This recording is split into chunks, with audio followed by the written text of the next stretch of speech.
Good evening, everybody. Thank you once again for joining us on this live.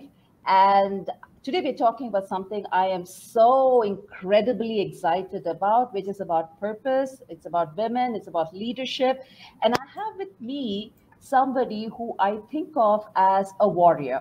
I call her a warrior because not because of all that she's achieved in her career, she's had a phenomenal career. She's got a biodata that runs into paragraphs, but I'm not going to read it. I will only tell you a few highlights which I thought were spectacular for me. She started out as a business operations leader. And we all know that business operations is not the easiest space for a woman leader to be in. And then she transitioned into HR business. And from there, she went on to become a diversity, equity, and inclusion champion. Over the past 10 years, she has been driving the DE&I agenda across the globe. This is Shalini Chopra here with me. And just a couple more things that I'm going to tell you about her. Shalini is somebody who has had a very non-linear career trajectory. And this was a reason that when I spoke to her for the first time, I said, I have to have this woman on this conversation because not many women, we are so used to having careers which are very linear. We get a job and then we progress up the ladder. But growth in our careers, professional growth, does not always have to be linear. It can be across the board. And Shalini is such a brilliant example of that. And how she has done it, I realized, was because she leveraged her purpose. So without much ado, Shalini, I'm going to give you a couple of minutes to say hello to the crowd and just tell them anything that you think they should know about you, which I haven't covered as yet. Thank you so much, Rekha, and hello everyone. I am so much excited. Thanks to Rekha, she's got me all charged to talk to all of you, talk to her, and speak about some slices of my journey, which I usually don't. I live my journeys, but I've not usually spoken about it. So I'm thoroughly excited on this Friday evening in India. So thank you for having me, Rekha. Awesome. Thanks, Shalini. So, Shalini, I'm going to deep dive into the question that has intrigued me completely from the moment we met and the moment we spoke. Your career has had a very interesting and an extremely unique trajectory. You didn't get into operations and then climb the ladder. You got into operations, you got into a position of leadership, and then you went sideways into HR business leadership, right? So give us a little bit of a before and after scenario, because there are two sides here. There's a business operations, and then there is a HR business leadership, and then you have the in-between transition. So I would like to know the before, the after, and most importantly, the how and why of your transition. Okay, wonderful. So I'll try to start from where it started, the difference in my journey, so to speak. Soon after I did my MBA, I started applying for software engineering jobs. Obviously, software engineering jobs don't come to the MBA campus. So I had to reach out. And I was asked these questions that why after MBA you want to start as a software engineer? You could go into a management cadre or something like that. Yeah. I said, I'm very clear about it. I want to be there. And maybe, as soon as possible, but I want to start from the shop floor. I need to understand because I started in the IT industry and I wanted to understand how we build softwares, how the teams go through that journey. So I was very clear there. Then I think I was also inspired by someone like Ratan Tata because I belong to Jamshedpur. You're aware of that. I was born and raised there. So there's a lot of influence because he led through that dimension and with those principles. And then as planned, I moved up the ladder, started managing teams very early, and then also got as I rose up, I got opportunity to move to London, and I was very lucky to work at the head office at SHL, which is which was one of the world leaders in people assessment and leadership assessment products and tools that time. So getting exposed to that side of leadership assessment, how leadership skills are really, designed and assessed was just a kind of an exposure. Didn't think through too much that time. Okay. Continued my journey. came back to India, went back to Phoenix in a different role again for managing software delivery and delivery operations. And along this journey, I realized that I do have a strength of managing people, and that includes teams, that includes my, management, and that includes my customers and clients. Okay. And I also am, Ram Charan is one of my gurus. Ram Charan was actually talking a lot about the fact that we need people from business background to move into HR to, add value there. Yes. Because there was a constant discussion that HR doesn't really understand or relate with business needs as much. So after having been around the globe a little bit, I said, okay, this is the time to raise my hand to see if I can move at the org level to manage people performance and talent and everything around that. And I raised my hand and I got the opportunity. And also what is very exciting is that it was 2008. It was a recession year, right? And only 2 people got promoted that time. And I was one of them. That's when I realized that, yes, I do have it in me.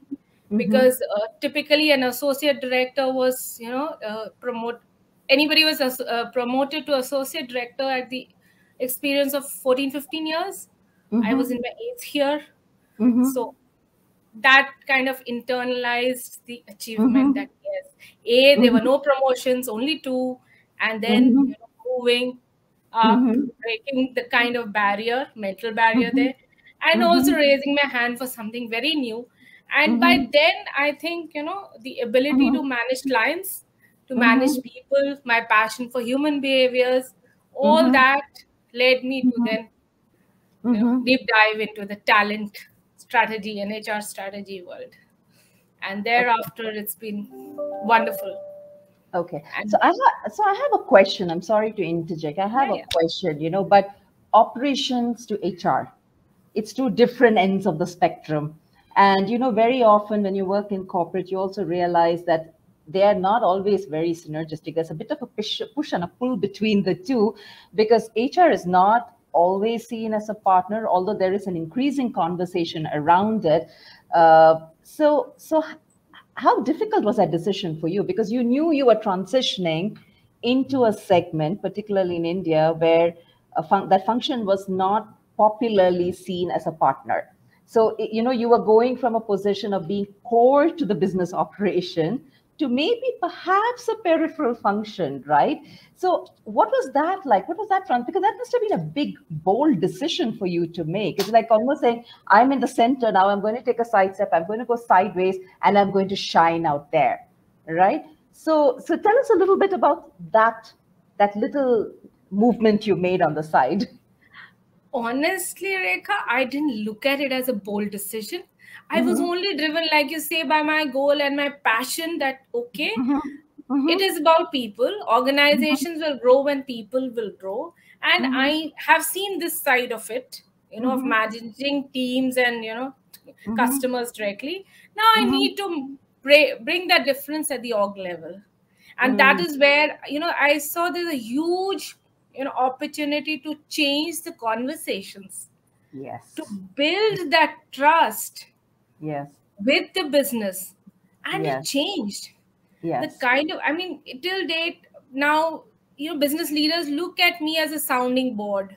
Because they don't have to start by explaining why something is important. I understand what their customers want and why they are under tremendous pressure. Because otherwise, I would think, okay, they're only putting pressure on another department or another function. Yeah. Right. But having been at the customer end, I know how demanding customers can be. And so, balancing that aspect has been really beneficial to everyone. Shalini, when we spoke the first time, you gave me an example of how HR as a business partner can be a game changer for a business, not as a peripheral function, but really as a partner for the business. You can be a game changer. You gave me a number, you gave me an example of talent acquisition, right? Yes. So would you share that with the audience just so that they get a perspective of what this decision of yours actually meant and what your vision for this change was and how it unfolded, just so they get a perspective. Yeah, I would. In fact, talent acquisition has been a piece that I have, worked on in various organizations. What happens is, let's take a very simple example, a day-to-day example, where the business leader comes to me saying that I need 20 people by, Monday. Comes on a Friday afternoon. It's a very common scene. Okay. And when you try and understand, really, is it 20? Why is it 20? Then when you deep dive with the business leader, then you understand, no, it's not 20 in one go. He can do with just 3 maybe on Monday, and the rest 5 can come 1 week down the line. Okay. And the other dimension is, not everybody has to have all the skills. Typically, a talent acquisition firm will have like 20 people with these kind of skills, all mandatory skills. Then I started talking to them. Do you really need all of the team members with these skills? And then I also pulled out the card. There's a cost to every skill that you're asking for. That cost means, your P&L is going to get hurt. Now, these are conversations HR, folks are not used to doing. Even today, it's not so common. But when someone who has, a business acumen or has been in the business side knows what really adds to the P&L, where does the shoe really hurt, how can the person really, how can an account leader get more successful in terms of margins? Then we're on the same side of the table suddenly. Absolutely. That's partnership. Exactly. You took the words out of my mouth. I was just going to say that, because that takes a lot of the push and pull out of the relationship between HR and business, right? So Shalini, next question. Would you say your purpose is people and organization well-being through people's well-being? How would you define your purpose in a work context? In a work context, I've always believed that when people succeed, organizations succeed in a sustainable way. You may ignore people for a short while and succeed, but that's a very short-lived success. Right? If you want to have a sustainable success and growth journey as an organization, people must be taken care of. Right. And for that, you have to build the leadership engine. Right? So because teams are managed by leaders. Right. So tell me, how easy or how difficult was you to identify your purpose? And I ask you this question again because of your non-linear career trajectory, because for me, it occurs to me you're very purpose-driven. You're extremely purpose-driven. In my conversations with you, that's something that shines out at me. And, every time I meet a leader who is purpose-driven, and I say this because purpose has become such a buzzword in management lingo or in leadership speak, right? How difficult or how easy was it for you to identify your purpose? And how have you been able to leverage your purpose to make these career moves for your career growth to get to where you are today? See, Rekha, I did start out by, on a journey of looking for my purpose. I didn't start out like that. But I was always driven by my values and my passion. So, okay, what helped me really was from a very young age, I was a highly self-aware person. I think that made the difference in my journey. Being self-aware, I knew what is it that inspires me, what is it that motivates me, and what is it that, no, it's not really my cup of tea, I'll let go of it. Okay. And that is where I think when you start living by your values, there's a very symbiotic relationship between purpose and values. Of course. That's the way I look at it, right? Of course. So when you continuously live by your values and you have your goals in alignment with your values, right? There are some of those journeys that then link back to your purpose. And when you draw that consistency, you are, aligned to your purpose. Absolutely. That fulfillment comes through consistently. You don't have to work hard. And it's never about money then. I've never ever counted my money, actually. Very true. Very true. For me, when I think about purpose, it is what makes me come alive every day, every moment. It is, as you say, I have to be aligned to my values. I have to be feeling a lot of joy. I have to feel vitality in doing what I do. And, I have always discovered that purpose is also not a one size fits all. It has its variations. There are so many shades to your purpose, Yeah. which fits into various aspects of Yes, your life, absolutely. right? So you need to know what makes you come alive. You need to know what your values are. You need to know if you're living in accordance to your values, and success automatically follows. It Absolutely. automatically follows Absolutely. because, And Rita, if I may add one very important point here, it Mhm. is that is where when you connect with your inner self, Yeah. we are Hmm. also powerful. And it's Very. different stages in life when we become aware of the power within us, the strengths uh, within us. And then Absolutely. we are so, further motivated and further taken to our journey on purpose and values. Because there will be junctures when one moves away from one's values also. And Absolutely. then life will give you a big snap somewhere that I no, that's agree. not what you want to do. Come Yes. back, Yes. right? So keep listening to your inner voice. I really love that you talk about the journey. I really love that you talk about the fact that because we talk so much about, there's so much of positive affirmations going on that we are almost under pressure to live by our values, by our purpose all the time. And we almost forget that we are humans. And as humans, we will make mistakes, we will deviate, we will drop the ball every now and then, and it's okay. It's a part of the journey, right? Absolutely. And it's Absolutely. it's only when you go through that journey that you even really start seeing dimensions to your purpose that you hadn't seen before, Absolutely. The right? only thing that is not okay is not to take ownership of one's life. I agree. Absolutely. Again, So I have been consistently taking ownership of my life, and that's why everything seems like it was a natural transition. When I talk to people, then I am made to realize, oh, it was so different, your journey. How did you do it? yes. So there was something in your conversation that, when we spoke, there was something in the conversation that really caught my attention.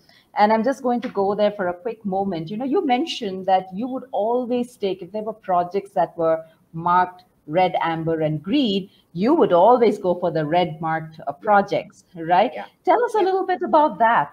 Because those are high risk projects, high visibility too. Tell us a little bit about Yes. that. I think it links back to the behavior and the habit of raising hand to start with. Mm, Like in 2000, when there was a big change in technology platforms and all, and there was a huge boot camp that was done by my organization, there were only mm-hmm, 15 people selected. I was not a part of that 15. mm-hmm. I went and spoke to the CEO that I want to Mhm, be part of this. he mhm, he managed to have an additional seat created for me. mm. Wow. That was my first year in my job. Mhm. So Okay. again, being self-aware. And then that continued, that whenever there were challenging projects, because I'm an intrinsic learner, Mhm. for me, until I keep learning, I keep contributing a whole lot. Sure. Hence Absolutely. challenges always come with unlimited Yeah. learnings. And Absolutely. of course Yeah. there's a lot of hard work and it's etc behind the scene, but it's so much fun. Right. So, quick question. As a woman in leadership, Mhm. living largely in a country and an ecosystem where we have such a huge gender gap, where even in HR, women are underrepresented in strategic leadership roles, how has your journey been? What are the kind of challenges you faced? How has being purposeful, when I talk about purposeful, living by your values, being grounded in your passions and your interests, how has that helped you navigate your way through, say, let's call it resistance, systemic resistance? I think being purposeful and being living life through values, when you live Mm-hmm. by your values, it gives you a very important filter Mm-hmm. through which you take all your decisions, Mm-hmm. which gives you clarity of what should be the next step, what direction should you take. Of course there Mm-hmm. were challenges, of course there are Mm-hmm. stereotypes one has to deal with, But luckily, again, I think the childhood upbringing, etc., has helped me be completely gender agnostic. I never looked at any challenges. Oh, as a woman, how will I do it? It was, how do I do it? It was Right. never looked at the lens of gender. Right. Right. And that is like, every challenge has to be approached like that. The only thing is about safety and security, traveling back home late in the night, and that organizations take care of. So as long as that is sorted, I don't mind doing any challenging role. I've never really, I think I did not let the judgments or the labels that people used, and there were quite a lot, affect me. And maybe that's where my purpose and my determination to live by my purpose really helped. Absolutely. I think you just focused on what gave you joy each day and Yeah. you went out and created more of that. So there's been some lovely comments coming in. Halcyon says, I really appreciate the highlight about non-linear career progress. I also work in HR now.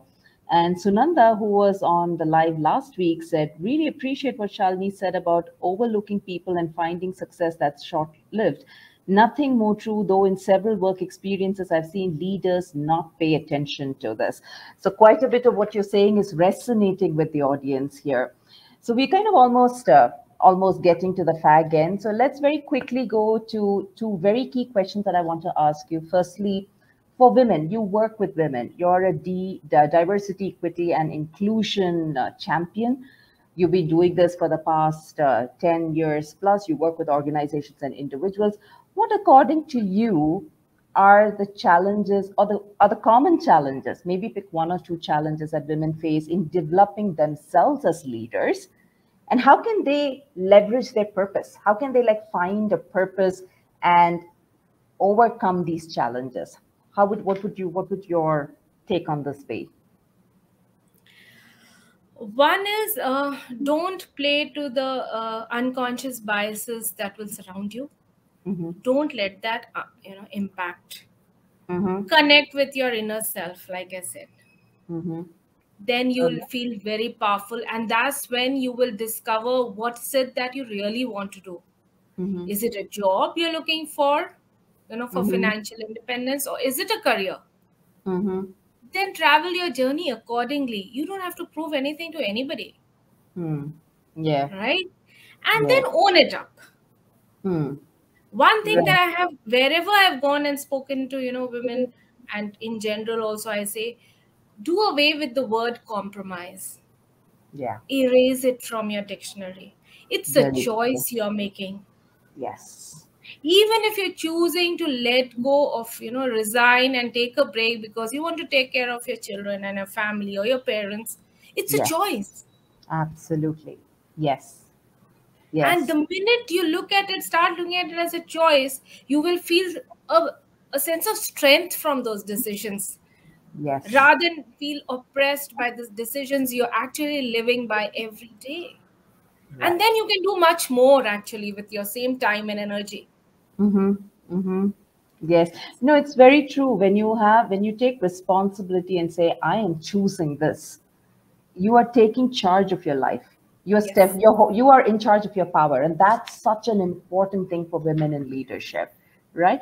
So, a quick last one. What would be your top two or three tips for women to tune into to tap into their purpose? How can they find their purpose, or how can they allow their purpose to come to the surface, or how can they leverage their purpose, say on a day-to-day basis in whatever it is that they do?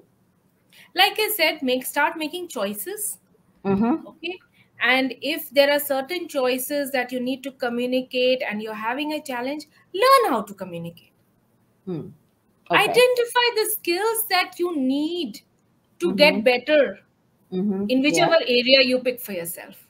Nobody Ab- is ready. Everybody goes through that learning. Just Right. identify and then learn, and go Absolutely. through your own pace. It's okay. So Right. collaborate, don't compare. Hmm. Very true. There's a Great. lot of peer pressure, there's a lot of peer pressure every woman goes through. Mm-hmm. My child scored this, her child scored this. Am I not a Mm-hmm. good enough mother? Even that, right? Mm-hmm. Mm-hmm.